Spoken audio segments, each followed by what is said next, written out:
How you doing? Charlie Winters here with selections for Cheltenham for Wednesday the 16th of March. But first, a very quick recap on today's performance. Obviously, as you know, disappointing day and a losing day. There was glimmers of hope with the selections. I thought it was a bit unlucky at times, and I thought a couple just ran absolutely shocking. Or I think it was actually three of them actually. Well, two and a faller, sorry. So let's have a quick run through.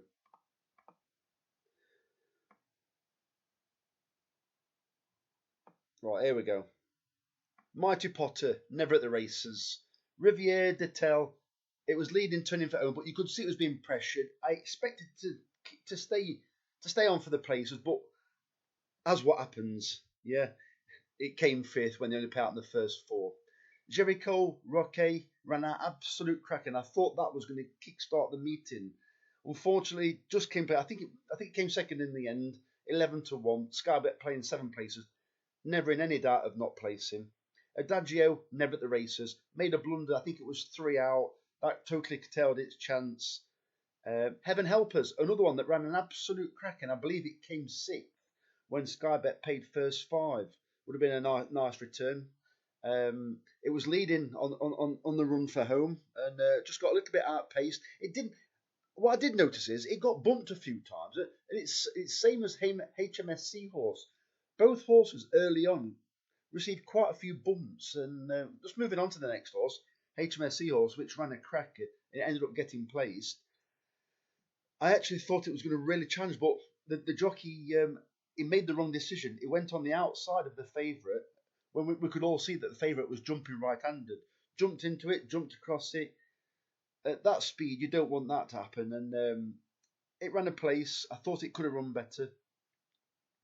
And Braeside fell, I think it was halfway through the race. Disappointing. Didn't look like it was going to do a great deal anyway. Right, quickly on to Wednesday, the 16th of March selections.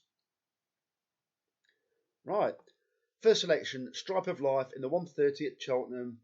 7 out of 10 chance, 6-1, Skybet 3 places. Number 2, Gaillard du Mesnil in the 210 at Cheltenham. 6.5 out of 10 chance, 16-1, Skybet 4 places. Number 3, Indigo Breeze in the 250 at Cheltenham. 7.5 out of 10, 12-1 shot, Skybet 8 places. Nube Negra in the 330 at Cheltenham. 7 out of 10 chance, 12-1, Skybet 3 places. Prengarde in the 410 at Cheltenham. 6.5 out of 10 chance, 7-1, Skybet 5 places. Poseidon in the 450 at Cheltenham. 7 out of 10 chance, 22-1, Skybet 6 places. Poseidon is the dark horse. And finally, James's Gate, the nap of the day, in the 530 at Cheltenham. 8.5 out of 10 chance, 16-1, Skybet 4 places. Right, a quick run through. Stripe of Life comes into this 2-mile 5 race, having raced so far around 2 miles, and is crying out for this step up in distance. Admittedly, he was beaten by the favourite last time, but improvement is expected over this trip. Gordon Elliott has been a little slow to get going so far. Don't get wrong, we've only had 1 day so far, but he will get winners at this meeting. The second horse is Gaillard du Mesnil. Similar to many races today, there looks like there's going to be a lot of pace on, and there's a good chance the fancied horses could go too hard either early on or from a long way out. I really fancy this horse to pick off several tiring horses late on, as long as he settles and runs his race. Indigo Breeze, a very interesting horse here. Excuse me. A half-brother to the ill-fated Brindisi Breeze, who absolutely hacked up at Cheltenham as well. This horse boasts a family that has had lots of winners around Cheltenham, which may indicate a preference or suitability for this track. This horse's handicap mark is based on its 2-mile running so far. So if the 2-mile 5 is definitely required, then there could be quite a few pounds of improvement just for the step up in trip. Nube Negra runs well fresh, and the likely strong pace should help him settle better than normal. I think one of the front 3 should falter, and this powerful traveller could well pick one off late on.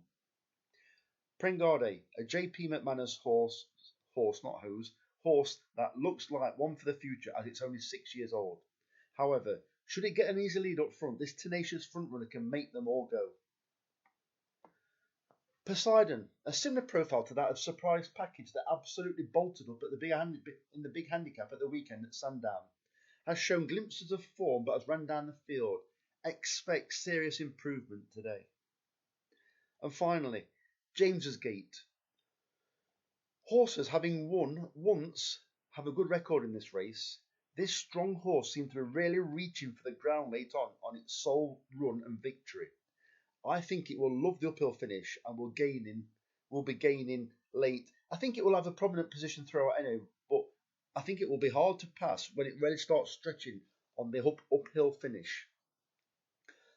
I will be providing some forecasts and tricasts, but these selections will not be available until Wednesday morning. Instead of watching another video, I will put them in the description. So all you need to do is visit this video again and scroll down to the description. The very best of luck, fingers crossed. Don't forget. Quit later on. These selections are to be placed in the same way as today's selections. So 20 pence each way lucky 15s and £2 each way on each selection. And for those of you that didn't see today's video, right, as you can see there, 1, 2, 3, 4. So just scroll back up. So in the first lucky 15, you will place a 20 pence each way lucky 15 with number 1 in it, number 2 in it, number 3 in it, and number 4 in it. And just to make it a bit clearer, the next lucky 15 will consist of numbers 1, 5, 6, and 7. So there you have number 1, number 5, number 6, and number 7, and so on. And don't forget to place only once £2 each way singles on each selection. Yeah. The very best of luck. Charlie Winters, over and out.